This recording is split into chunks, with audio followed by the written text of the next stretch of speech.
हम सब उसी सत्ता के अंतर्गत हैं, लेकिन जो जड़ता में आबद्ध है, जो आलस्य और प्रमाद में है, ये तामसी वृत्तियां आपके जीवन को बद्ध कर बांध देती, मोह जड़ता आपको बांध देती, तो आपके जो संसार होना चाहिए उस सत्य का वो नहीं हो पाता।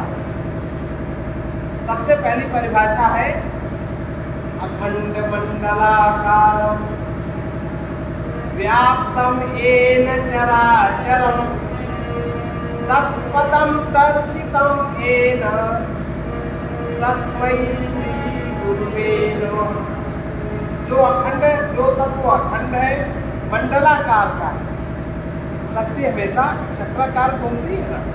आपके अंदर जो शक्ति है, कुंडली शक्ति चक्राकार घूमती है, मंडलाकार। और जो चर और अचर, जड़ और चेतन में व्याप्त है। ये तो कहाँ डोले कहाँ व्याप्त है, तुम्हारा शरीर जड़ की चेतन, बोलो, शरीर जड़ की चेतन, मन जड़ की चेतन, इंद्रियां जड़ की, जो भी कुछ आपको प्राप्त हुआ है सब जड़ जगत। व्याप्तम येन चराचरम, चर और अचर। अब चेतन व्याप्त है ना, उसमें जो जड़ है उसमें भी व्याप्त है, जो चेतन है उसमें भी व्याप्त है। अब चेतन में संपूर्ण तत्व कैसे होता है? तो चेतन भी जैसे पेड़ में भी चेतन है, चेतना है कि नहीं? चेतना के 4 स्तर से चेतना का प्रवाह होता है। सबसे पहले पहाड़ों में भी चेतना है कि नहीं? पहाड़ में तो नहीं है, अगर जाओ 4 साल, 1 साल हरिद्वार जाओ, फिर 4 साल बाद जाओ, कोई जो गंगा जी किनारे बालू सब पत्थर बन जाएगी, मिलेगी। सबसे पहला खनिज वर्ग के रूप में चेतना, उस पर लोग बहुत ध्यान नहीं देते। नंबर 2, वनस्पति वर्ग के रूप में चेतना, पेड़ पौधे। नंबर 3, पशु वर्ग के रूप में चेतना, चलना फिरना, उनको अपना बोध है कि मैं कुछ हूँ, ये बोध नहीं है, मैं ये बोध। और मनुष्य वर्ग में चेतना, उसको मैं हूँ का भी बोध है और मैं कुछ हूँ ये भी बोध है। उसको वो मन का मान करके मन से, बुद्धि से जितने भी क्रियाएं होती हैं वो सबको अपना ओढ़े रहता है। वो चेतन सबसे ज्यादा जड़ और चेतन, जड़ कह लो पत्थर को, जड़ कह लो पेड़ आदि को, और चेतन कह लो मनुष्य को। क्योंकि मनुष्य में ज्ञान और बुद्धि की भी चेतना, मनुष्य में सुषुम्ना नाड़ी बनी, बाकी में सुषुम्ना नाड़ी नहीं। सुषुम्ना नाड़ी के कारण मनुष्य का संबंध ब्रह्म सत्ता से निरंतर रहता है, लेकिन किसका? जिसकी सुषुम्ना नाड़ी चलती है। अब एक बात यहाँ और है, आजकल बड़ा उपद्रव मचा है समाज में। ब्राह्मण ही क्यों, ब्राह्मण को पावे तो मार डाले। बहुत थोड़े लोग हैं पूरे विश्व में, ब्राह्मण भले थोड़े लोग हैं। कारण क्या है? कारण ये है कि अगर शुद्ध ब्राह्मण है, उसका कहीं कोई मिक्सिंग कहीं भी ये सब नहीं जो आजकल जैसा चलता है, फल शंकर वगैरह, शुद्ध है अगर परंपरा से, तो उस व्यक्ति में जन्म होते ही उसकी तीनों नाड़ियां सक्रिय रहती है और सुनना अधिक सक्रिय रहती है। 5 वर्ष तक बड़ा तीव्र प्रभाव होता है। तो एक ब्राह्मण बच्चे की चमक अन्य वर्ण के बच्चे की चमक में फर्क देखा होगा 5 वर्ष। उसके बाद वो जिधर को जैसे उसकी वासना कामना बढ़ती है, वो नाड़ी अधिक सक्रिय होती है। किसी में इड़ा सक्रिय होती, किसी में पिघला। अब अगर वो ब्राह्मण बालक प्रयास करता है, यम नियम संयम अध्ययन अध्यापन गुरु ज्ञान सब करता है, सदाचरण पूर्वक अगर वो जीता है, तो वो उसका प्रवाह जागृत होता है।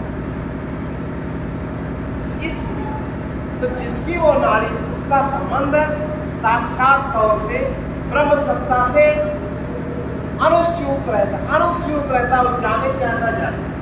अब अगर उसमें वो दुराचरण करता है, दुराचरण यानी क्या, तो नहीं करना चाहिए वो आचरण। जैसे विद्या पढ़ाना, विद्या निःशुल्क पढ़ाना चाहिए, ज्ञान का दान निःशुल्क। लेकिन अब आजकल क्या हो गया, अब उसका आचरण बदला, अब उसका वो प्रवाह डाउन होने लगेगा। अब वो उस प्रवाह को जो पहले अनुभव कर रहा था, अब उसको अनुभव करेगा, उसको लगेगा नहीं शायद हम बाहर की कमी उसको दिखेगी, शायद हमारे पास धन कम है, शायद हम गरीब हैं, शायद हम विपन्न कुल में पैदा हुए, शायद, अब वो उसमें जुट जाएगा। अब ये वो पतित हो, उसमें अगर रहता, सदाचरण में रहता, जैसे देखा होगा बताओ चल चालक के पास कौन बैठने चलते, अभी जिनका नाम लिया वेद व्यास के पास क्या था, देखो था आज तक वेद व्यास के समान कोई ज्ञानी। मुसलमानों की उत्पत्ति भी भविष्य पुराण में लिखी है, मोहम्मद साहब की मौत भी भविष्य पुराण में लिखी है। ये 18 पुराण में ऐसी घटनाओं का वर्णन है कि धर्मियों के हाथ या भौतिकवादियों के हाथ जो ग्रंथ लग जाते हैं, बहुत आश्चर्य मानते हैं। सारे विश्व में जिस ज्ञान का प्रसार है, जिस वेद ज्ञान का, उपनिषद ज्ञान का, सब ब्रह्मसूत्र ज्ञान का, पौराणिक ज्ञान का, ज्योतिष ज्ञान का, जो भी शिक्षा, कल्प, व्याकरण, ज्योतिष, छंद, निरुक्त, 6 7 4 वेद, 18 पुराण, 108 उपनिषद, सारा अपना अपना नाम लेकर के सब छापते हैं हिंदी में लिख करके, वो यास कह रहे हैं, वो फलाने कह रहे हैं, वो फलाने कह रहे हैं। लेकिन एक छलासा है कि अज्ञान का पर्दा उनमें सब छा जाता है। लेकिन आपके यहाँ वेद व्यास जी में क्या ज्ञान का पर्दा छाया। और देखते वो जो उस परंपरा के लोग हैं, गुरु परंपरा के जो लोग हैं, जैसे व्यास परंपरा में ये सब विद्वान पंडित आचार्य पढ़ाई लिखाई करते न करते अपना करते, लेकिन इनके भी ज्ञान का अंत नहीं होता, अविद्या नहीं छापती। अब जो पूरा नहीं पढ़ेगा, जो ठीक से नहीं रहेगा, सदाचार नहीं करेगा, उसको प्रकृति का दंड तो रहता ही है, उसके साथ वो दंड उसको मिलता है। लेकिन जो उस परंपरा में जीता है, उसको कहीं भी अविद्या नहीं दुख देती, अविद्या उसको दुख नहीं देती, और सत्या चलते चलते वो ज्ञान को प्राप्त हो जाता है। कोई भी माध्यम बने, कोई भी सत्पुर माध्यम बने। उदाहरण देख लीजिए, महाराज जी कौन बड़ी यूनिवर्सिटी में फिलॉसफी में एमए किया, लेकिन उनके जो दान ब्राह्मण अनुयायी अपने को शिष्य उनका मानते, पर वो शिष्य उनके आए, उनकी लिखा पढ़ वक्तव्य वाणी में कैसी कैसी बातें, विचित्र विचित्र बातें। एक दो तो वो लोगों ने तो किताब जीवन से सारी बातें करते, और सबसे बड़ा झूठ, एक सज्जन ने तो कहीं लखनऊ के महेश प्रसाद गुप्ता जी का नाम लिखा ही नहीं, गंगा छवि का नाम लिखा ही नहीं, कानपुर में जो 2-4 परिवारों से बहुत निकट संबंध थे नाम लिखा ही नहीं, और मेरा नाम तो लिखा ही नहीं, है ना। क्या है ये अगर उनमें कहीं ब्रह्म तत्व का स्फुरण होता, अगर वो भौतिक शरीर से भी ब्राह्मण होते, अगर सुषुम्ना नाड़ी की जगह से जागृत होती, तो वे इतना झूठ आचरण नहीं कर सकता, बिल्कुल नहीं कर सकता। उसके झूठ बोलने में उसका दिल डरता है। बहुत लोग हैं ऐसे, ब्राह्मणों में, क्षत्रियों में, वैश्यों में, शूद्रों सब में, और जिसके अंदर ये है उसमें सुषुम्ना का संचार हो गया, किसी प्रकार विवाह हो गया, तो उसको लाभ मिलेगा। ये सद्गुरु की कृपा। और जो ब्राह्मण शरीर में है, कहीं न कहीं से वर्ण संकर हुआ, आजकल तो बड़ा मुश्किल है, कहना हम ऐसा ही करेंगे। एक वासना वृत्ति के अंतर्गत होकर के सारे जीवन की कल्पना किसी जड़ता के सुख में आबद्ध कर देना कौन सी मनुष्यता है? ये कौन सी बुद्धि है? बिना विचार के जीवन जीना ये कौन सा विवेक है? नहीं है। मनुष्य माने विचार पूर्वक जीवन जीना। वो विचार का आरंभ कहाँ से होता है? विचार किसे कहते हैं? और अगर आप विचार पूर्वक जीवन न जिए तो आप निर्विचार तक नहीं पहुंच सकते, आप अविचार में खो जाएंगे। आज भी देखो बड़े बड़े सद्गुरु कहलाने वाले, अगर उनका ब्राह्मण शरीर नहीं है तो वे विचारी हैं। बहुत खुले जन के पीछे जितने जेल, जितने पुलिस जिनके पीछे, वो सब छद्मवेशी है कि नहीं? आज भी गिन लो। और उनका एक ही प्रयास रहता है, सारी दुनिया को छल से घेर लिया जाए, किताब पढ़ के बना जाए, अपनी मोटी मोटी किताबें लिखवा के छपा दी जाए और कितनी जनता हमारे कब्जे में आ जाए, हमें कितना धन मिल जाए, हमें कितना मान मिल जाए, कितना हमारी लोग गुलामी। ये है कि नहीं? इस पर चल रहा है कि नहीं चल रहा? देखिए, अगर कोई सचमुच ब्राह्मण शरीर में है, श्रेष्ठ कुल से उत्पन्न है, क्या उसमें ये प्रवृत्ति भी देखी जाती है? हमने देखा तो, हम लोग तो महाराज की किताब किए देखा तो है। साक्षात इतने स्पष्ट साफ बात बोलने वाले, इतना बिल्कुल जिनमें हर चीज समझने की लहरा रही है, लेकिन क्या कहीं भी जरा सा भाव था प्रदर्शन का? फर्क करके, और उनके निकट हम लोग रहने वाले, उनके सानिध्य में हम लोग सब कार्य करने वाले, हम लोग उन्हीं को नहीं पढ़ते। जो उन्होंने जीवन में कहा वो तो याद भी नहीं होगा, किसी को नहीं रहता, लेकिन हम उनको नहीं पढ़ते। किताबें रखी है घरों में, नहीं पढ़ते, हम उनका एक भजन नहीं गाते, हम उसको विचार। ये सत्य है। और बराची बस पते बहुत से लोग तो ऐसे हैं, इसलिए हमने एक कमेंट मारा, ये भागवत पढ़ के भागवत सुनाने वाले लोग महाराज जी के भजन गाते उनका नाम हटा देते हैं। कौन से भागवत के पंडित है भाई? उनके ऊपर कौन सी कृपा है? शुक्राचार्य राक्षस की कृपा हो सकती है, पर गुरु की कृपा नहीं हो सकती उनके ऊपर। इतना छल करने वाले, और लोग ने अच्छा दूसरे पूरी भागवत पढ़ता कौन? जैसे अभी उन्होंने कहा, उन्होंने कहा 2-4 श्लोक, मुश्किल से 15 श्लोक से हैं पूरे अध्याय में, एकादश द्वादश अध्याय में इतने श्लोक से गए, और कहीं राधे राधे, कहीं कृष्ण, इसी तरीके से।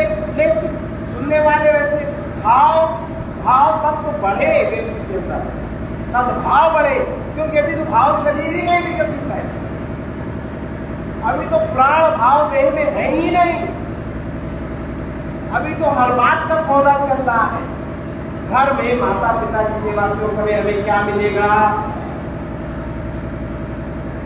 हम घर में कमा के धन क्यों दे, हमें क्या मिलेगा? नौकरी लग गई, क्या मिलेगा? अभी तो उनका भाव संवेदना ही नहीं है। तो भाव संवेदना को बढ़ाने के लिए ये जो साधन हो सकते हैं, वो बढ़ाने की समय समय पर जैसी जनरेशन होती है, जैसे मनुष्य होते हैं, वैसी पूर्ण सत्ता के द्वारा प्रेरणा होती है लोगों के हृदय में, उस तरीके का ज्ञान विज्ञान प्रबोधित किया जाए। इसमें कोई कुछ नहीं कर सकता। अब ये ज्ञान का आदर एक तो होता है सात्विक मनोरंजन, एक राजसी मनोरंजन, एक तामसिक मनोरंजन। ठीक है, मन हमारा सब गुण में जा रहा है, ठीक है, पर जो गुण तमो गुण से संबंधित ठीक नहीं है। जैसे सामान्यतः हम सब में एक मूर्ता पाई जाती, मूर्ता माने हटका हुआ, देह में हूँ अटक गए, तो देह का जो सत्य संबंध है, मैं ब्राह्मण में, क्षत्रिय में, शूद्र में, फलाना, अटक गए। समाज में चाहे जितना हानि हो, अब आजकल एक और फैशन चला है कि भाई ये बड़े बड़े विद्वान क्या कहते हैं, जो बड़े संख्या है वो बोलते हैं, शुद्ध व्यक्ति नहीं बोलता कि जातियां नहीं होनी चाहिए, वर्ण नहीं होने चाहिए, हिंदू हिंदू सब एक एक है, आर्य तो एक है, मनुष्य तो एक है। लेकिन अगर ये नहीं होता तो तुमने दाढ़ी क्यों रखा है भाई? तुम पैंट क्यों पहनते हो? तुम अचला धोती क्यों नहीं पहनते? या जो अचला पहनते हो वो क्यों पैंट पहनते? भाई जातक है कोई व्यक्ति जहाँ जन्म होगा उसकी परिस्थिति, उसकी मनस्थिति ये होगा, लेकिन एक संभ्रम सावधान रहिए, ये भी एक बहुत बड़ा षड्यंत्र है। जैसे आपकी पूजा पाठ बेकार, क्लास नटकाले अच्छा है ना, अब आज के जाने कि इसमें सरकारी छुट्टी और होने लगी, किसी को हत्याएं करनी है तो उसको छुट्टी देंगे। ये जो विप्लवकारी वृत्ति है, विनाशकारी जो वृत्ति है, इस विनाशकारी वृत्ति से हम सबको बचना चाहिए। अगर हम लोग न बचे तो फिर ये तरह तरह के जो किंवदंती, अरे इससे कुछ नहीं होता है, मनुष्य को बनाया भगवान ने, बनाया सारे मनुष्य एक समान। अरे 2 बच्चे पैदा किए जिसमें 2 बच्चे एक समान नहीं है, उनका मन एक समान नहीं है, उनकी बुद्धि एक समान नहीं है, उनका शरीर एक समान नहीं है, उनका रक्त एक समान नहीं है, तो सब कैसे एक समान? सब झूठ है। वैज्ञानिक आधार पे लोग कितनी झूठी बातें बोलते हैं और ऐसे झूठों के पीछे हम लोग चलते हैं, जो कि फिर से वही बात कह रहे हैं, अखंड मंडलाकार, जो अखंड तत्व है, मंडलाकार तत्व है, चर अचर में, ये चर और अचर की जो बात बताई मैंने, चर के अचर संबंधी विचार, सर चर और अचर ये सब 4 भागों में बटा, सब में 4 उसके भेद प्रभेद है।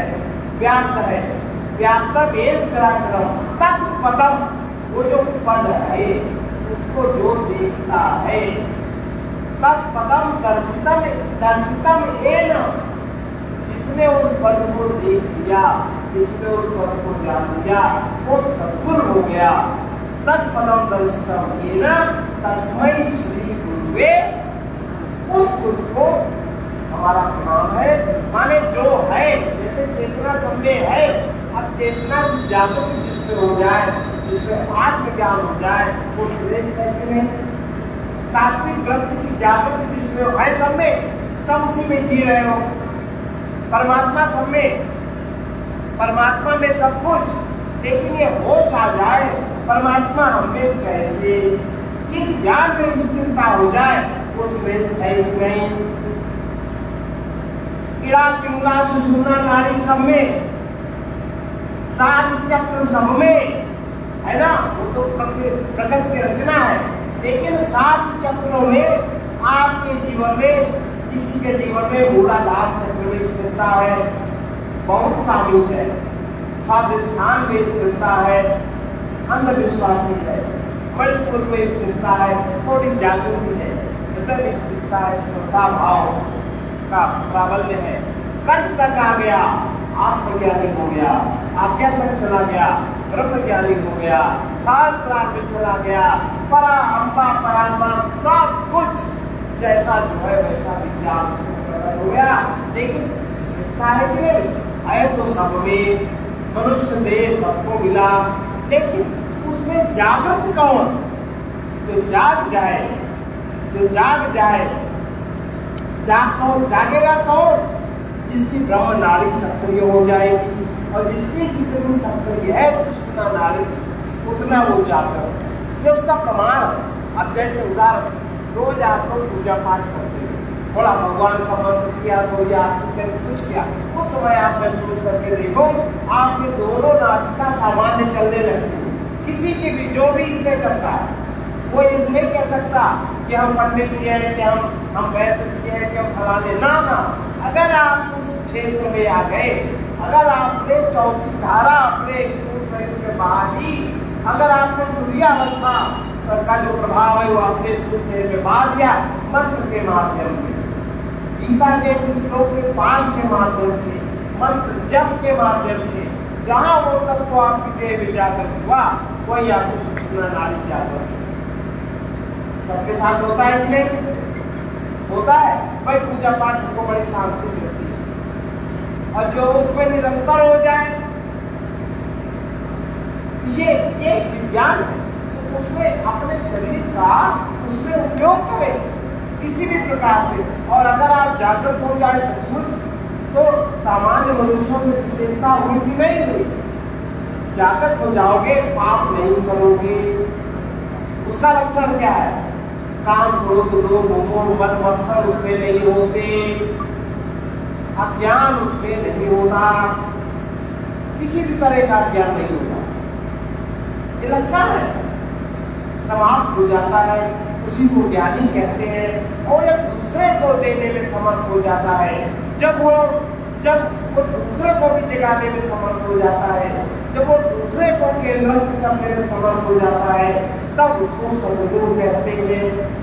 उसके पहले वो गुरु, और उसके पहले और पहले वो शिक्षक है। अब ये जो गुरु की तुलना, ये जो गुरु की बात, ये जो गुरुता की बात, आज व्यास जी का जन्मदिन है, व्यास पूर्णिमा, तो व्यास जी के समान कोई दूसरा श्रेष्ठ कोई दूसरा नहीं है। अब व्यास जी का बताया पांचवी पीढ़ी किसके थे? पांचवी पीढ़ी सुखदेव जी पांचवी पीढ़ी के। अब व्यास जी के पुत्र सुखदेव जी, अरे क्या, और उन्होंने राजा परीक्षित को भागवत सुनाई, जो उनके पिता जी और ताऊ चाचे का जो प्रभाव था। एक परीक्षित जी थे, धर्मात्मा अच्छे थे, बहुत अच्छे थे, लेकिन उनका किस परिवार से संबंध था? जो उनको श्रीमद् भागवत 7 दिन में जो रूप था, और आज भी वही परंपरा चल रही है। 7 दिन का जो भी है, जैसा भी है, लेकिन परंपरा चल रही है और लोग अच्छा है, लोग करते हैं। ज्ञान का भंडार, इतना बड़ा ज्ञान का भंडार है, लेकिन बहुतों को अरुचि है, क्योंकि उनको पता नहीं है पूरा कोई पढ़ता नहीं, पूरा कोई कहता नहीं, क्योंकि कहने वालों के साथ रोजी रोटी की समस्या, सुनने वालों के साथ भी समय की समस्या, और ज्ञान का इतना उनकी समस्या सुलझ जाए, बात खत्म। इतने पर जो है सो बहुत अच्छा है वो। तो ये जो व्यास जी का आज जन्मदिन है, गुरु पूर्णिमा, उनके जीवन में ज्ञान की और गुरुता की पूर्णिमा देखी गई। पूर्णिमा इसीलिए आज गुरु पूर्णिमा का ये अवसर मनाया जाता है। अब इसमें जितने भी गुरु, जितने भी सदगुरु हैं, सभी माननीय सम्माननीय है। बहुत मोटी किसान बात मुझे आपके सामने रख दी, जो इस पद को देखता है तस्मै श्री गुरुवे नमः। अब वो जो देखता है उसका लक्षण है सुषुम्ना का प्रभाव अदम्य, उसका लक्षण है विकारों का प्रभाव नगण्य। इच्छा देख देख अगर वो छेगा कैसे सकता आपको बड़ा, लेकिन अरे उसको लोग बर्दाश्त ही नहीं कर पाए, उसको बर्दाश्त कौन कर पाए? अगर ऐसा व्यक्ति के कड़म भी करना शुरू कर देगा तो कब उपाय पाओ, तो वो बहुत दूसरी स्थिति होती है। ये उसका प्रभाव है। एक गुरु तत्व गुरु कृपा से ही जागृत होता है, और छोटा छोटा हम लोग के जीवन में भी उसका परिचय मिलता है। प्रातः काल की पूजा अर्चना में, वो सायंकाल की पूजा अर्चना में नहीं मिलता। अगर कहीं ब्रह्म मुहूर्त में हम लोग चीज करें तो बहुत जल्दी हो जाए। इसके अलावा ये जनरल संभव नहीं,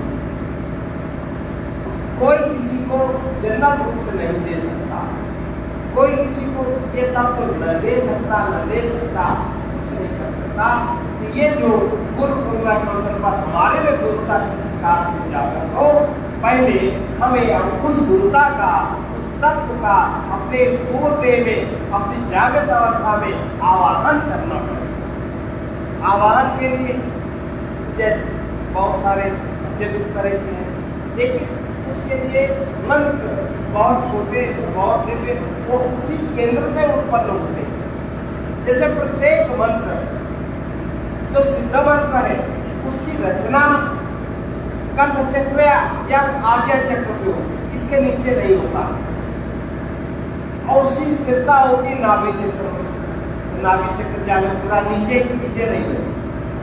तो अब ये अगर अंतर विज्ञान को अगर जानना है तो उस चौथे लेवल को हमें इस पूर्ण जागृत अवस्था में लाना पड़ेगा।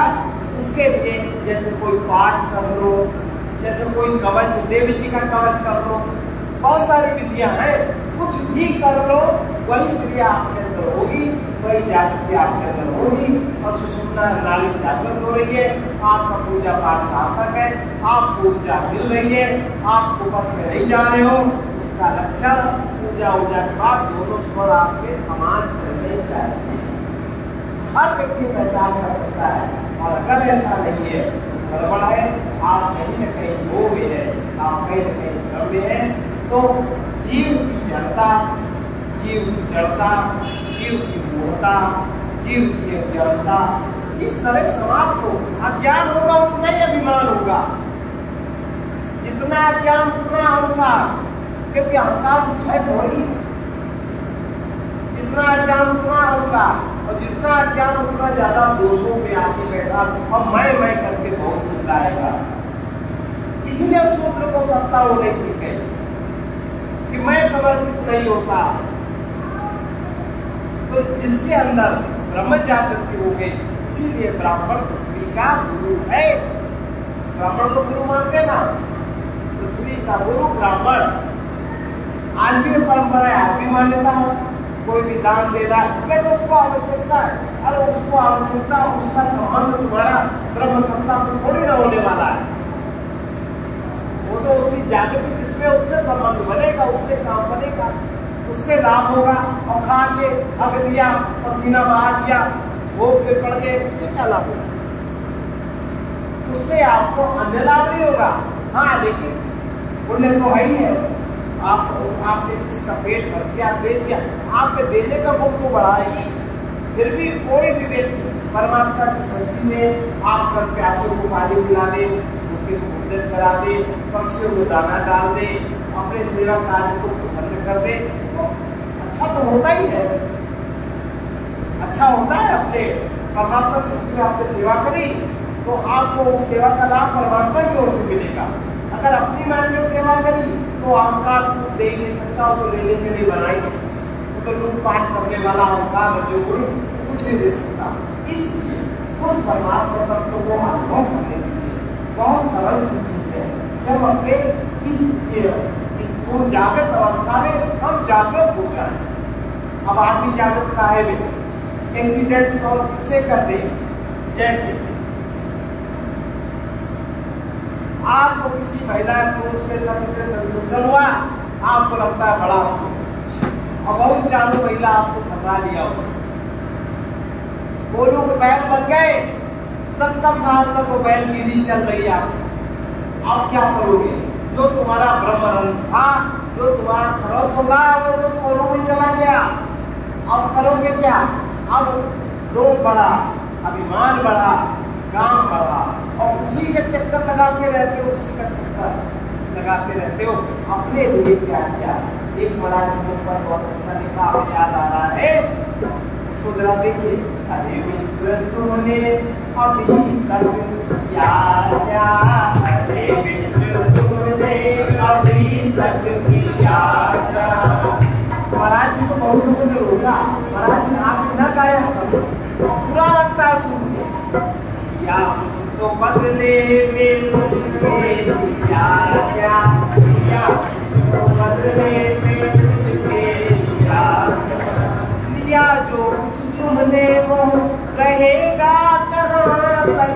दिया जो तुमने वो रहेगा बिना तुमको लेकर दिया तो दिया लेकर दिया तो दिया। अरे मित्र तुमने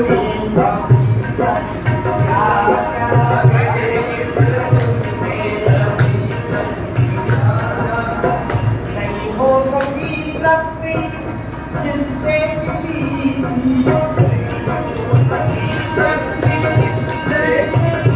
एक उदाहरण आता श्रीमद् भागवत में, पुत्र से युवावस्था उतार दी, उनके 6 पुत्रों ने नहीं दिया, एक ने दे दिया, सबसे छोटे ने। वो बेचारा बूढ़ा हो गया, उसका पिता युवा बड़ी अच्छी कथा है। नहीं हो सकी तृप्ति जिससे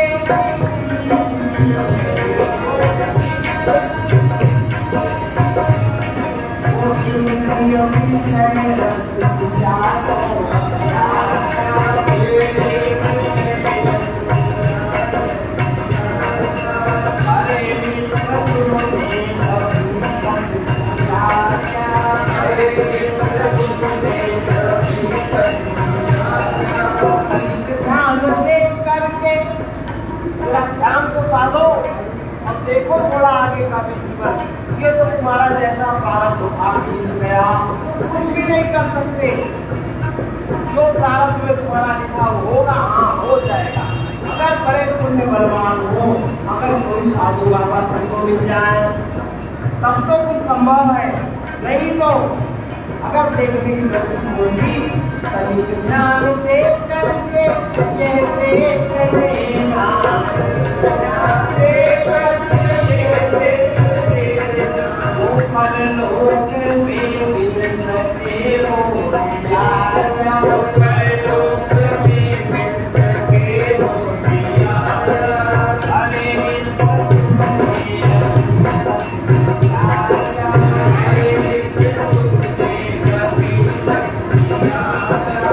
क्या तुझको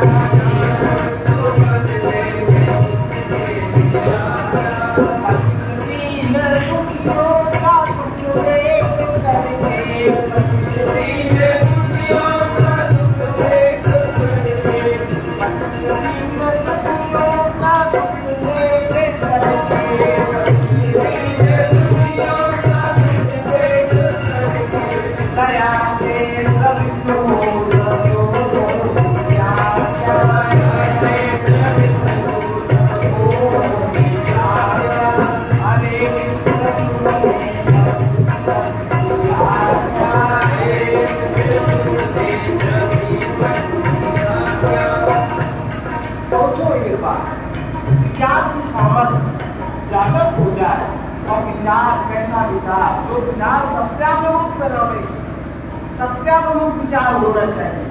किस प्रकार का? आत्मा भासस्य जीवस्य,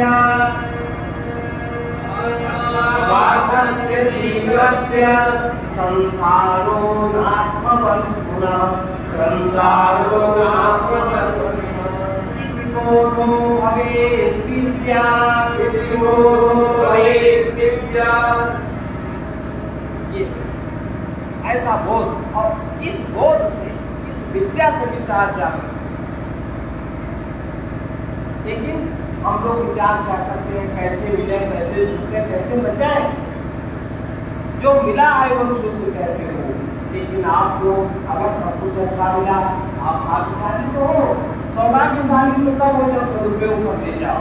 भाग्यशाली हो, मिल गया भाई। कहाँ किसी को धन मिलता, कहाँ किसी को सुंदर फल मिलता, कहाँ किसी को स्वस्थ मन मिलता, लेकिन जिसको मिल गया बहुत भाग्यशाली। बहुत, लेकिन सौभाग्यशाली तो तब होंगे जो इसका सदुपयोग करते जाए। उपयोग, दुरुपयोग, उपयोग, सदुपयोग। तो हम लोग दुरुपयोग तो करते हैं, क्या करते हैं? दुरुपयोग करते हैं। और सदुपयोग, उपयोग करते जो अपने लिए करते, उपयोग करते। तो आज पाठ, पंडित, गीता, दान, धर्म सब उपयोग के लिए है, हमारे लिए है, हमारे जहाँ तक हम और हमारा है, लेकिन सदुपयोग के लिए नहीं है। हम कभी भी भगवान को बीच में नहीं लाते कि भगवान आपकी सृष्टि में हमने, अब भगवान तुम्हें कैसे निर्दिष्ट है? संबंध तो बनाएंगे, संबंध तो जो करना चाहिए था उनको जड़ता और मूर्खता में आपत्त हो गया, संबंध तो बनाएंगे।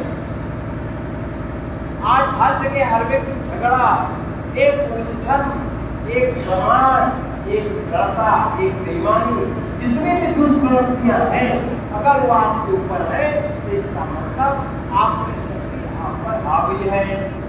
और जीवन क्या है? भगवान ने 3 श्लोकों में बहुत सुंदर बात बताया। जिंदगी क्या है?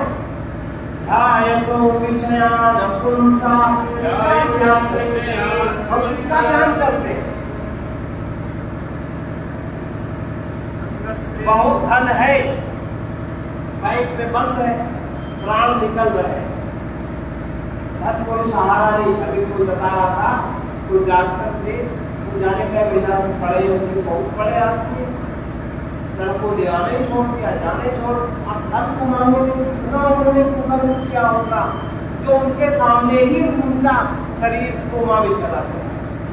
कर्म का ही तो फल है, बुद्धि खराब हो गई, तो क्या होगा, अब तुम्हारे किस काम का, पुत्र परिवार तुम्हारे किस काम का, तुम तो जिस हादसे से गुजर रहे हो, तुमने जो किया वो तुमको मिला।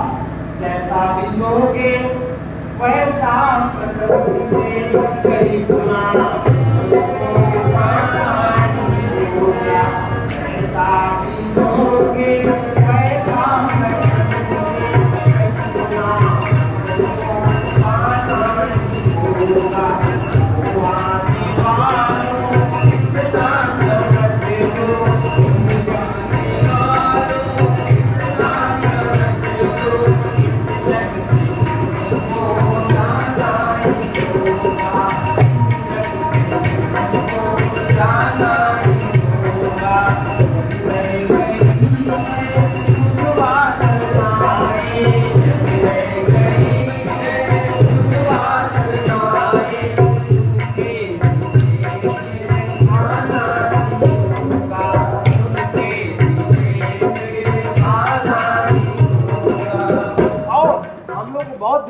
चाहिए क्या, हम पत्नी हैं तो हमारे पति हम तुम्हारी गर्दन दबाएंगे। बहुत से आदमी अरे कितने दुखी, तनख्वाह लाए बीवी के हाथ में दे दिया, अब तुम जाओ, क्या करोगे? मांगते हैं रिक्शे पैसे चाहिए, टेम्पो पैसे चाहिए, और मारती है। बहुत दुष्टा होती है औरतें, बहुत सी। हाँ कर दिया, क्योंकि तुम हम शादी करके आए, क्या हम भाग के आए? सुनो, क्या हम भाग के आए तो शादी करके? अरे शादी होता क्या, तुमने समझा शादी क्या होता है? 7 पग फेरे का अर्थ जानती हो? सप्तपदी का अर्थ जानती हो? शादी हादी क्या होती है? और जो जिस क्रिया को तुम शादी मानती हो वो तो कुत्ता कुतिया पशु पक्षी सड़कों पे करते घूमते हैं। कौन शादी है भैया? वो लोग कौन शादी ब्याह करते हैं? वो तो शादी नहीं है। विवाह का संबंध मनुष्य में, वो भी भारतवर्ष में, वो भी ब्राह्मण विवाह में, जो उसके मतलब है एक मतलब भी नहीं समझा और फालतू पागल बनाती घूमती है, और बेचारा आदमी है ना। तो महाराज जी ने बहुत साफ बात लिखी, बहुत साफ बात, इसलिए तो उनको कम लोग पसंद, बहुत लोग पसंद नहीं करते थे। अच्छा क्या है, तुम दूसरों को जब तक किसी पर अधिकार रख कर,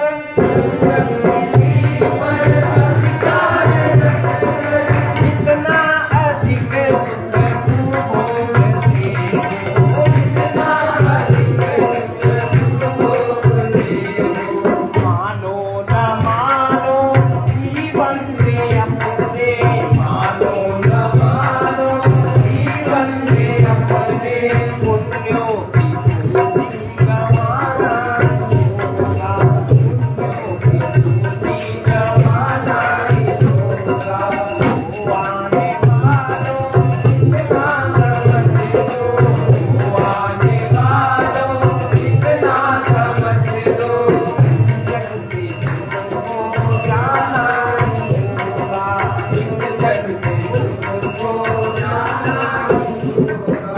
संबंध में बहुत सावधान रहो। पति पत्नी का, भाई बहन का, जो भी आपका परिवार है, रिश्तों को बचा के रखो। अब आजकल रिश्ते कैसे बचाएं? एक बच्चे का अलावा पैदा नहीं करना चाहते। भाई गया, बहन गया, बुआ गई, मौसी, कौन बचे? क्यों? औरत ऐसा नहीं, इसलिए कर्तव्य का पालन करो। आज के 20 साल बाद विधर्मियों से कम हो जाओगे, सब मार डालेंगे। कश्मीर में क्या हुआ, सब लूट लेंगे। अफगानिस्तान, पाकिस्तान, ईरान, तजाकिस्तान, क्या हुआ? ये तो सब हिंदुस्तान था। अभी भी आंख बंद करेगा हमें सुख मिले? कैसा सुख? जो दायित्व मिला है उस दायित्व को पूरा पूर्ति करो। ये सब ठीक नहीं। इसलिए रिश्तों को बचाओ, अपने संबंधियों को बचाओ, संगठित होकर रहो, भाई भाई में भेद न करो, माता पिता में भेद न करो, कहीं भी भेद बुद्धि न रखो, समाज परिवार में भेद बुद्धि न रखो। आपस में किसी में भी भेद की तो जरूरत ही नहीं है, क्योंकि अद्वैत आत्मा, अद्वैत सत्ता सब जगह एक है। हम लोग उसके सुनने वाले, कहने वाले, ये विधर्मी नहीं मानेंगे, क्योंकि सुना ही नहीं उन्होंने। जिसने सुना वो उसका पालन करे, ये सबसे बड़ा पुण्य है, सबसे बड़ा पुण्य है।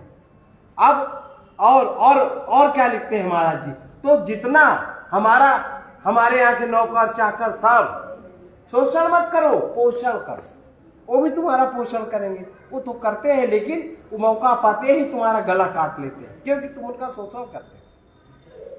इसलिए समझ के चलो, देख के चलो, क्योंकि जैसा भी दोगे, और तुम हर बात के अधिकारी बनना चाहते हो, भगवान की कृपा हो तो तुम्हें मिले, तुमने उसके लिए क्या किया?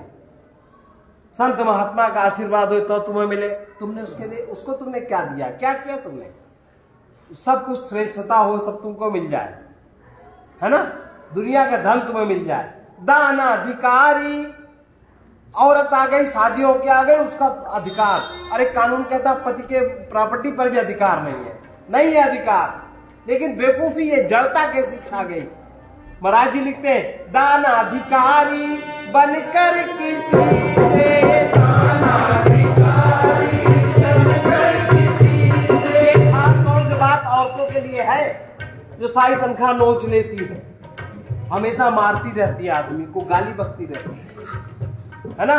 दान अधिकारी बनकर किसी से, दान अधिकारी बनकर किसी से, श्रद्धा के बाहर यदि धन लिया है, श्रद्धा के बाहर यदि धन लिया है, तुम लेके देना भूलो भले, तुम लेके देना भूलो भले, जो ऋण लिया वो चुकाना होगा, जो ऋण लिया वो चुकाना होगा। आने वालों इतना समझ लो, आने वालों इतना समझ लो, जग से तुमको जाना होगा, जग से तुमको जाना होगा। तुम दूसरों को देते रहना, दूसरों को देते रहना, जो दूसरों से स्वयं चाहते, जो दूसरों से स्वयं चाहते, ऐसा भी दोगे, देना विधि पूर्वक दो, सुंदरता से दो, अच्छा दो, श्रद्धा पूर्वक दो, प्रेम पूर्वक। देने के अवसर बहुत कम आते हैं व्यक्ति के जीवन में, लेने के अवसर बहुत आते हैं, और श्रद्धा से दो, प्रेम से दो, भाव से दो, अच्छे से दो, क्योंकि तुम जितना अच्छा तुमने, अगर अच्छी मिट्टी में अगर बीज न बोया जाए तो क्या पेड़ उगेगा? और अच्छा पेड़ न हुआ तो क्या फल मिलेगा? अगर ठीक से तुमने उसकी गुड़ाई जुताई, उसको तुमने सिंचाई न करी तो तुम्हें नहीं मिलेगा। इसलिए खूब अच्छे से दो, सद्भाव से दो, अपनी भाव शक्ति बढ़ाओ, ज्ञान पूर्वक दो, विज्ञान पूर्वक दो, क्योंकि कोई भी किया कर्म अपना व्यर्थ नहीं जाता, कोई भी वाणी व्यर्थ नहीं जाती। अच्छा मान लो कमजोर पड़ गया तुम्हारा, उसने दब गया, तुम्हारा लड़का मर जाएगा, लड़की मर जाएगी, परिवार मिट जाएगा, क्या करोगे लेकर के? किसके लिए? इसलिए किसी को हृदय को चोट किसी को मत करिए, लेकिन ऐसा मत सोचिए और दुष्ट है वो तो उसका तो दमन करना ही पड़ेगा, दुष्ट का तो दमन करना पड़ेगा, वो भी आपका कर्तव्य है। और अगर साधु है उसका पालन करना पड़ेगा, वो भी आपका कर्तव्य है। इसलिए तुम दूसरों को देते रहना, तुम दूसरों को, जो दूसरों से स्वयं चाहते हो, जो दूसरों से स्वयं चाहते हो, जैसा भी दोगे वैसा प्रकृति से, जैसा भी दोगे वैसा प्रकृति से, कई गुना तुमको पाना ही होगा।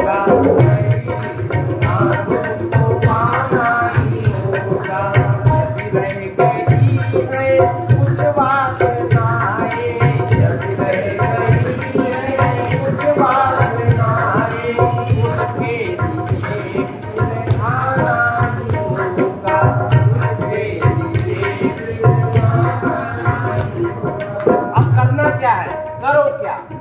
जो ये पाल रखा ना, दो बिल्ली, एक बिल्ली उसका बच्चा, बिल्ली हो गया मैं और वो मेरा हो गया उसका बच्चा। ये जो पाल रखा है ना, ये मत पालो, बिल्ली बड़ी अशुभ होती है ना?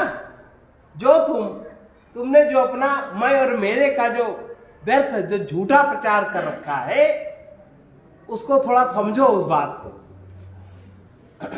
छोड़ो अहंता ममता जगत की, छोड़ो अहंता परमात्मा से ही प्रीति जोड़ो, परमात्मा से एको पथिक तुम जिनकी शरण हो, पथिक तुम जिनकी शरण हो, पर विश्वास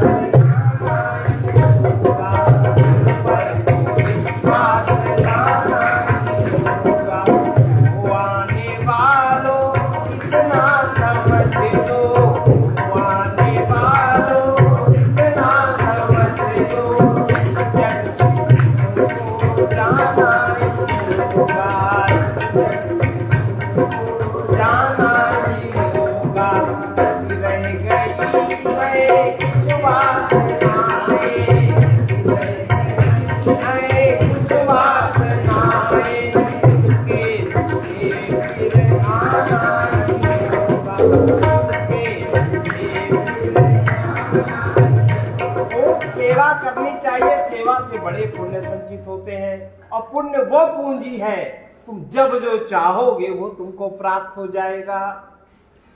इसलिए पुण्य को सुरक्षित रखो, पुण्य को गंवाओ मत, पुण्य उत्पन्न करो, पुण्य पैदा करो। इसके लिए अब ये अहंता क्या है, बहुत मोटी परिभाषा, उसको याद हो, फोन में नोट कर लो, मिलेगी नहीं कहीं पढ़ने। अहंता कैसे बनी? मैं हूं, ये मैं हूं क्या है?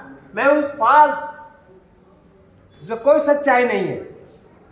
परम शुद्ध चेतन स्वरूप आत्मा, ठीक है, उसका रिफ्लेक्शन जब बुद्धि पर होता है, बुद्धि वासना, प्रकृति की सूक्ष्म वासना जब बुद्धि पर होता है, तो उस बुद्धि में जो चेतना उत्पन्न होती है वो क्या चेतना है? मैं।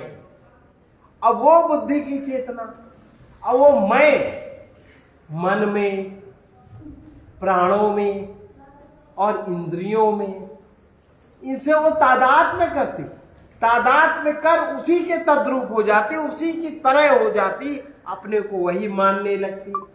और फिर इस तादात्म्य के कारण, इस तादात्म्य के कारण उसकी वजह से उसके जो भी सामने आता वो वैसा कर्म का कर्ता बनता, उसका भोक्ता बनता और उसका फल परिणाम परमात्मा के विधान से आता। यही है बंधन, और इस बंधन से छूटना ही मुक्ति, उसी का नाम परमानंद की प्राप्ति। और वो मुक्ति कैसे होगी?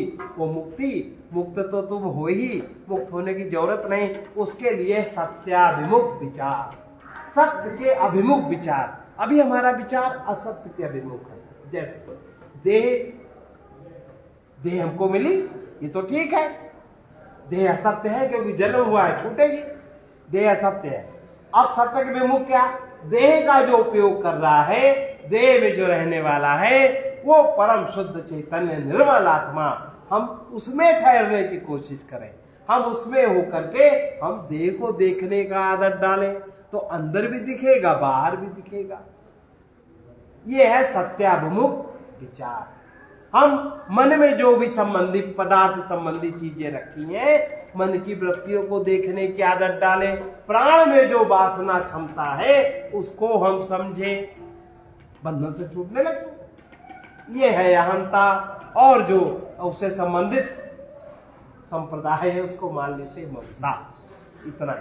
अब अगर बहुत गर्मी लग रही हो तो उठ चलो, ना लग रही हो तो बैठे रहो। भोजन प्रारंभ किया जाए, 2 बज गए। बताओ और क्या सुनना है? इन लोग चक्कर में ना पड़ो, तुम लोग तो यहाँ चक्कर में आए हो ना, बस बैठो आराम से, बोलो। बहुत छोटी सी बात है। करवा दो, इससे ज्यादा सही। क्या करवा दो, आवाज सही अरे ठीक, हवा तो नहीं मिल रही है, गर्मी नहीं लग रही। हवा कुछ नहीं है, हवा और इसमें ज्यादा आनंद है। नहीं, नहीं। तो ये जो परम शुद्ध चेतन आत्मा, तो जब देखो, और बिल्कुल एक वैज्ञानिक प्रक्रिया है, जब तुम देखना शुरू करते हो बुद्धि के विचारों, वही तुम अहम से अलग हो जाते हो, वही अहम दिखाई पड़ता है। दिखाई पड़ रहा है, अभी दिखाई पड़ रहा है कि नहीं, है ना? अब मैं वृत्ति से मिलके मैं यहाँ वो बन गया, उसको भी देखो, वो उठा और गिरा, उठा और गिरा। जितना ज्यादा रजोगुण होगा उठेगा, जैसे जैसे स्थिरता बढ़ेगी वैसे वैसे आप स्थिर होते जाओगे। ये है आरंभ। तो जो तादाद में है, मन से, प्राण से, इंद्रियों से तादाद के कारण हमने उसी मैं हम अपने को, वही अपने को मानने लगे, तत्वता हमने धारण कर ली, और फिर उस तादाद में की गति के अनुसार जो पदार्थ की गति है वही गति अपनी मानने लगते, जबकि वो आत्मा तो स्थिर है, उसकी गति के अनुसार, उसके धर्म के अनुसार अपना धर्म मानने लगते। यही है बंधन, उसके अनुसार कर्ता बनते, कर्म करते, वे भोक्ता बनते, फिर बंधन पड़ जाते, अविद्या बढ़ती, तमोगुण बढ़ जाता। इतनी सी बात है अहंता और ममता की। छोड़ो अहंता ममता जगत पर। अब जब समझ में आ गई बात, तो परमात्मा से तो प्रीति जुड़ी आई है। प्रीति परमात्मा का ही तो स्फुरण है, मोह तुम्हारे मन का स्फुरण है, और अविद्या तुम्हारे चित्त का स्फुरण है। अगर चित्त में आवरण छा जाए तो ऐसी अविद्या छाती है, पूछो ना। तो ये साधन की शुद्धि हो जाए, ये सदगुरु के कृपा से होता है। अब सदगुरु को तुम मानोगे हो, तुम ऐसा नहीं, तुम नहीं समझ सकते, समझ ही नहीं सकते। कहाँ समझोगे? बुद्धि तुम्हारी थोड़ी, बुद्धि तुम्हारी देह नहीं समझ पाई, बुद्धि तुम्हारी वृत्ति नहीं समझ पाई, बुद्धि तुम्हारी ज्योतिष नहीं समझ पाई। अरे बड़े बड़े ज्योतिष नहीं समझ पाते हैं, कोई बात भाई, ज्योतिष में जब लिखा है समझ में नहीं आता। ज्ञान जब जागृत होता है तब बातें समझ में आती है।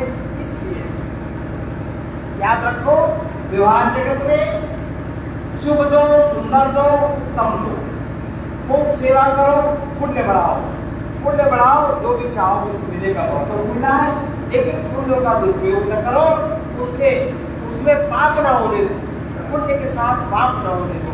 इसलिए अगर समझ गए हो तो ठीक, ना समझे हो तो फिराना, रोज आओ तो बहुत अच्छा रहेगा। जिसके पास समय वो रोज आया करे, बहुत अच्छा रहेगा। वरना कहीं कोई के गणेश भगवान, कहीं कोई कहे फलाने भगवान, तुझे रहो तमाम सारी नासमझियों में। इसलिए सत्य का आश्रय लो, परमात्मा के आश्रय में हो, उस आश्रय को स्वीकार करो, स्व से उसके लिए क्रिया करो, उसके लिए कार्य करो। वासना की निवृत्ति को तो महत्व दो, वासना की पूर्ति को महत्व, क्योंकि वासनाओं की पूर्ति, इच्छाओं की पूर्ति कभी कोई कर नहीं सकता। इसलिए उसको समझ करके अपने को ऐसे तम से अलग करके, तम से अलग करके अपने जीवन का पालन करो, सत्याग्रह विचार करो, इति बोधो भविष्य। इस तरह का बोध, तो अभी जो परिभाषा पड़ी कि आत्मा में जीव का रिफ्लेक्शन, जीव कोई अलग तत्व नहीं है।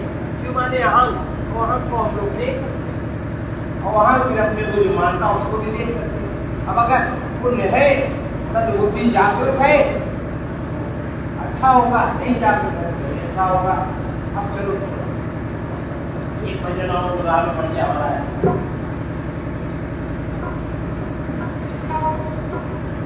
हाँ बोलो।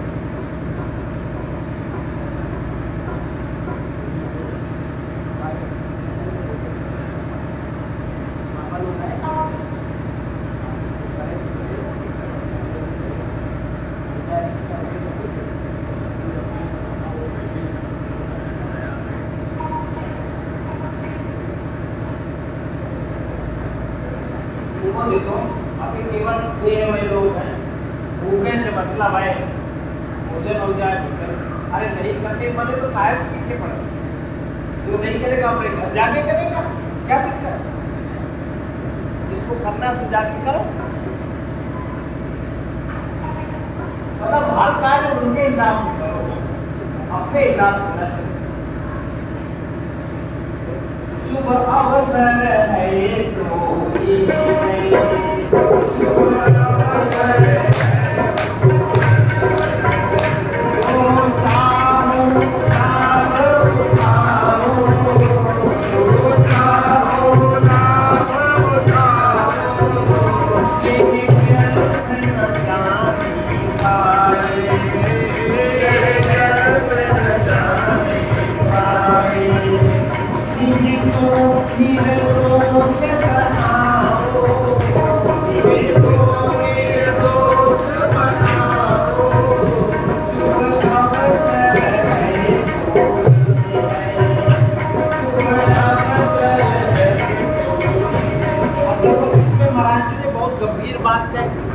हम लोग केवल उसके मनोरंजन में व्यस्त रहते हैं, ये व्यर्थ न जाने पाए इसको निर्दोष बनाओ।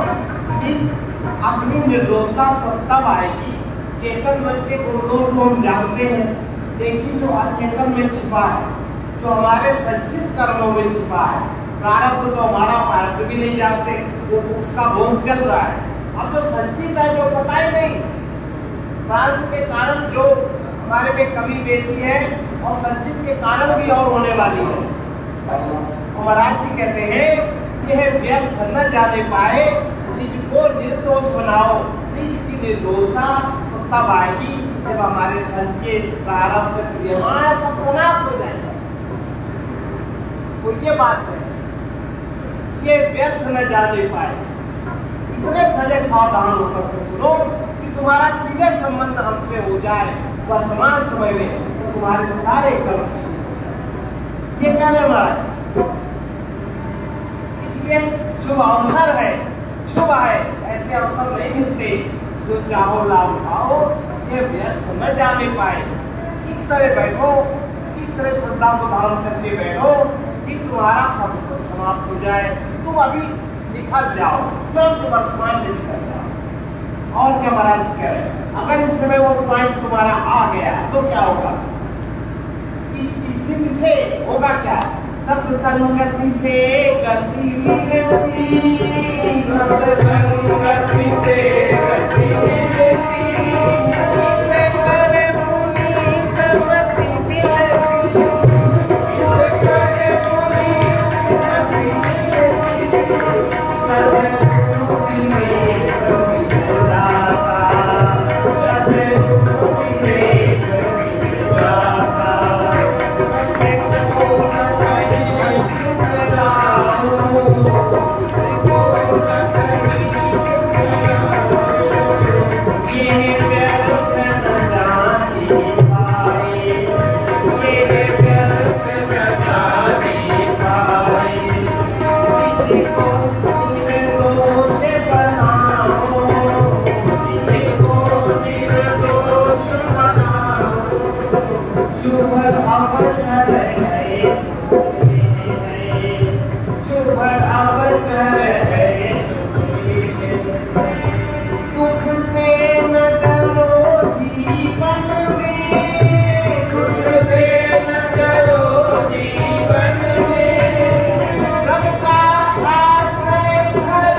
में बंद करो। अभी 2-4 दिन पहले हमारे पास सुबह एक महिला आई, उसके बच्चे की बहुत हालत खराब, बच्चा 15-16 साल, अस्पताल में भर्ती। उसको किसी ने पकड़ के 2-4 दिन गायब रखा, गया करके जब वो ढूंढा झाड़ी करके मिला तो बहुत बीमार रखता है। अब वो आई महिला हमारे पास, हमसे लड़ाई करके गई, लेकिन हम भी लड़ने में तो कम है नहीं। अब आई कहती दीदी ऐसा माँ सावधान प्रणाम करे, माँ नाटक करे बैठ। हमका क्या हो गया, ऐसा ऐसा है, ठीक कर दो, आशीर्वाद दे दो, थोड़ा पानी दे दो, थोड़ी बबूर दे दो। देखो नागा बाबा के यहाँ जो हवन हवन होता है उसकी बबूर हम लोग रखे रहे। किसी को भूत भूत लगता हो तो ले ले, ठीक हो जाता। ये हमने कहा वो और हुआ क्या, उसने बताया। अब हम थोड़ा हमने कहा कि आखिर ये दंड तुम्हें मिला क्यों? अरे जरा सा हमने अंतर दृष्टि से देखा, क्या निकला, उसकी कोई रिश्तेदार लगती होगी, कोई किसी की लड़ाई वाली गाली ज्यादा होगी, लड़ाई वाली। उसने गर्भ में बच्चा था, उसको उसने टोना टुटका किया कि ये मर जाए, पैदा न हो। क्योंकि जो उसका पति था वो उसके बच्चों को चाहता था, अगर ये पैदा हो गया तो मेरे बच्चों को ये नहीं चाहेगा, नहीं करेगा।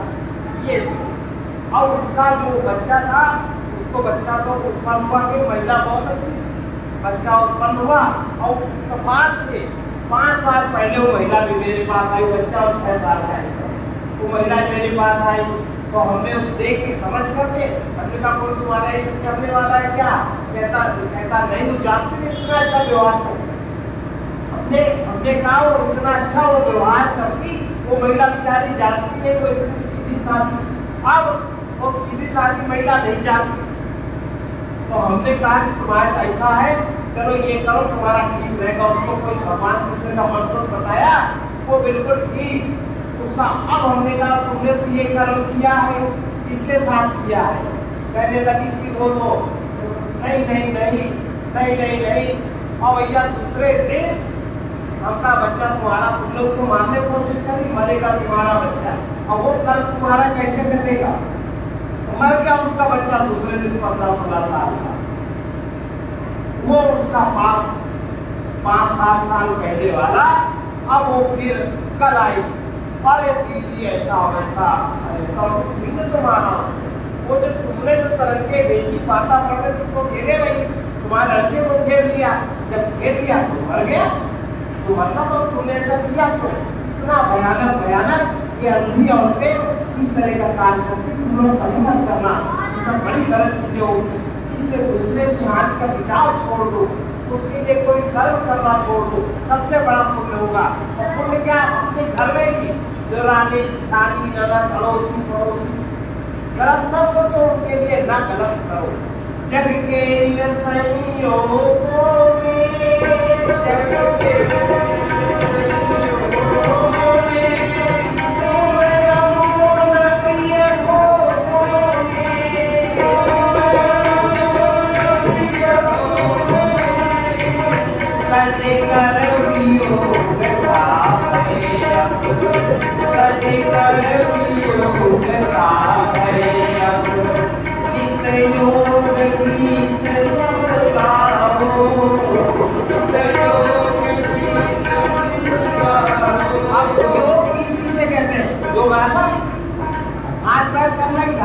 समाधि करना ये योग नहीं है, योगाभ्यास है, योग अभ्यास है। योग क्या है? अपने अहम बिंदु में परम चैतन्य शुद्ध का निरंतर अनुभव करना ये योग तकनीक का। बाकी शारीरिक आसन में कुछ देर रह सकते हो, प्राणायाम में कुछ देर रह सकते हो, लेकिन जो तुम्हारा अहम है, जो मैं है, वो निरंतर परमात्मा में स्फुरित हो रहा है। यही परमात्मा की शरण, यही योग है। नित्य योग गीत गाओ, नित्य योग गीत गाओ,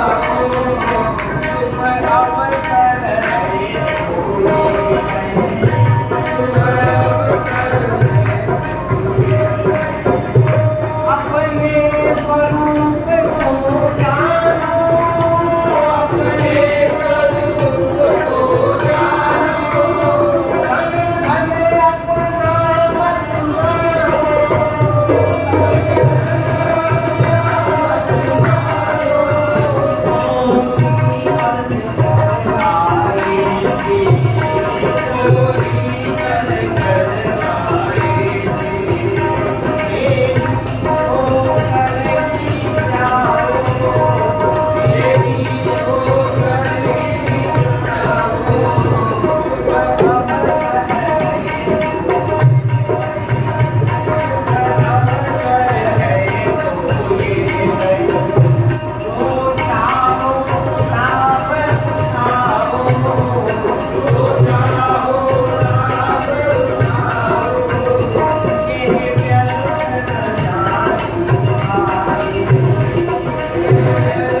इसलिए बोलता हूँ। लेकिन जब कभी कोई इच्छा हो उसमें विचार हो, इच्छाओं के त्यागी बन, इच्छाओं के त्यागी बन, प्रभु के ही अनुरागी बन, प्रभु के ही अनुरागी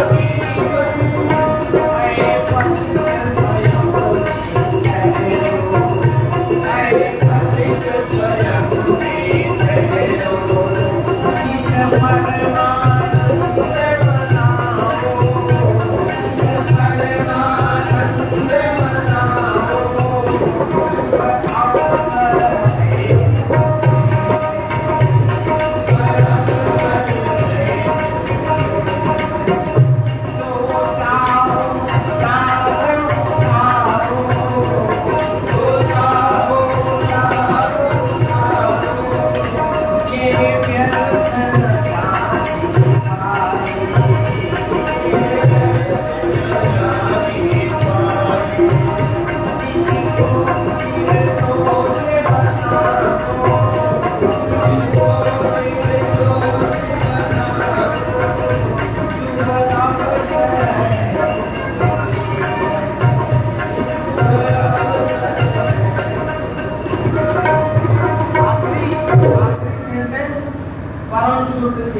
आत्मा से बुद्धि का संयोग होने पर वही अहम का जन्म होता है।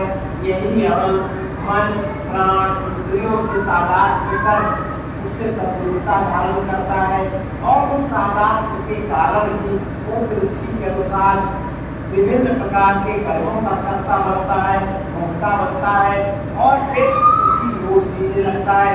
यही जीव का बंधन, इस बंधन से छूटना मुक्ति परमानंद।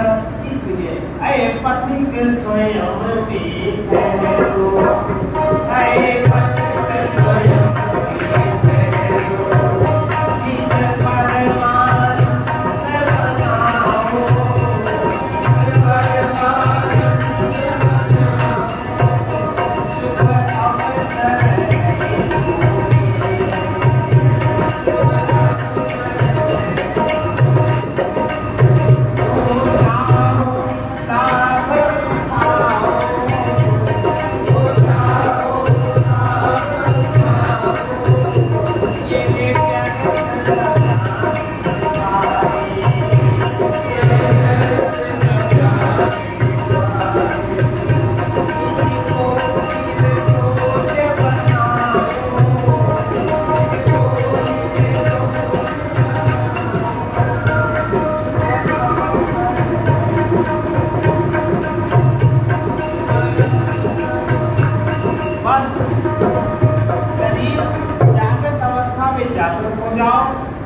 तुम्हारे अनजान में न उतरे, स्वप्न अवस्था में जागरूक हो जाओ कि तुम ये स्वप्न देख रहे हो, सुषुप्ति अवस्था में जागरूक हो जाओ, ये सुषुप्ति अवस्था है, समाधि हो जाएगी और समाधि में जागरूक रहो, उसके पार हो जाओगे, इसका अर्थ समझ पाओगे। संचित निर्माण प्रारब्ध सब समान और निरंतर स्मरण नित्य परमात्मा तुम्हें है, इसी को यही ज्ञान प्रकाशित हो जाए, आपका सब हो गया। इसके लिए श्रद्धा की धारणा चाहिए, आस्था की धारणा चाहिए। बुद्धि सत्य में हो जाए ये आस्था है, हृदय सत्य के रूप हो जाए ये श्रद्धा है। ये बहुत पुण्य से जागृत होगी। इसलिए पुण्य करो, पाप न करो। जिस सेवा के बदले कुछ नहीं चाहते हो उस काम पुण्य हो जाता है, जिसके बदले तुम चाहते हो काम पुण्य हो जाता है। इसलिए यात्रा करो, चलते रहो, रहो, आते रहो, जाते रहो, नहीं तो फिर वक्त जब पड़ेगा खराब तब आओगे तो क्या होगी, उसका लड़का मर गया तुम्हारे। इससे पहले से ही परम पुण्य के बीच बोते रहो,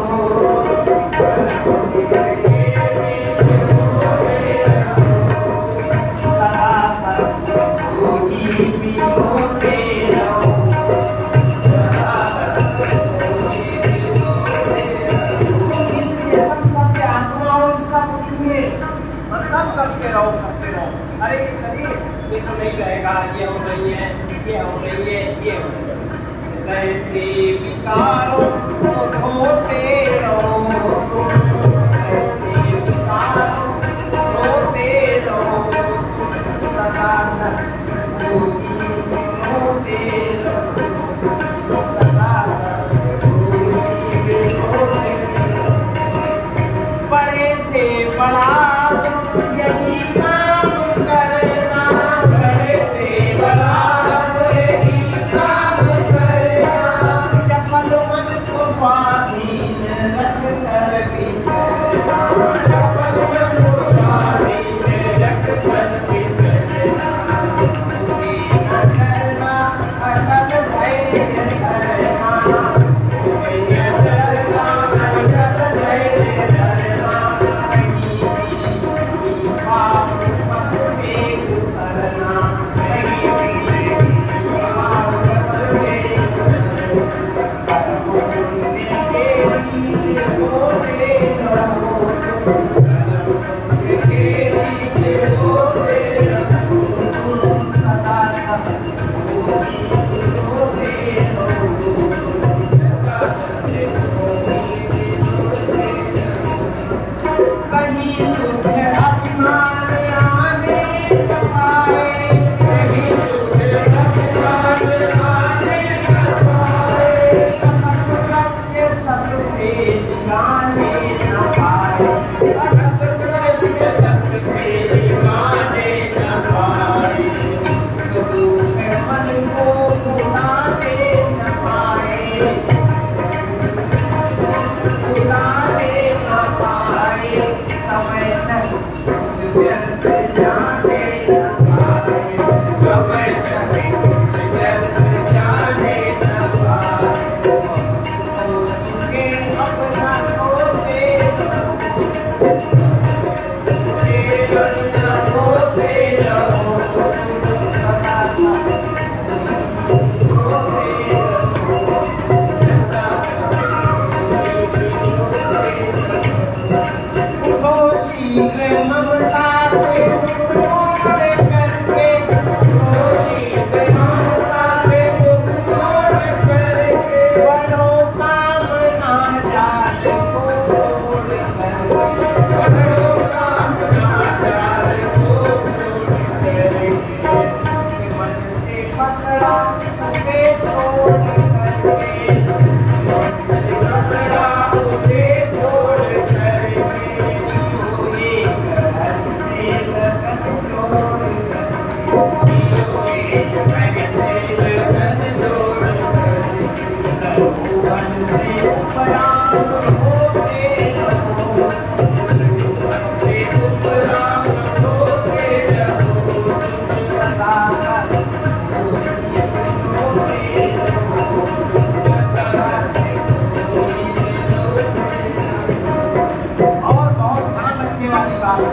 जाओ तो कहाँ जाओ, तो मत मारे मारे भटको, मिले मुक्ति तुझे वही ज्ञान उत्तम, मिले मुक्ति तुझे वही ज्ञान उत्तम, बड़े दैवी संपत्ति वही दान, बड़े दैवी संपत्ति वही दान,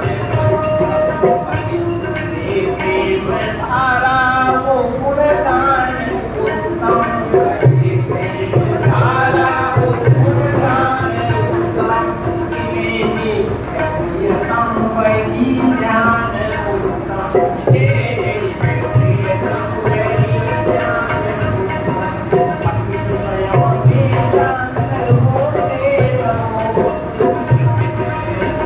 जानकर होते रहो,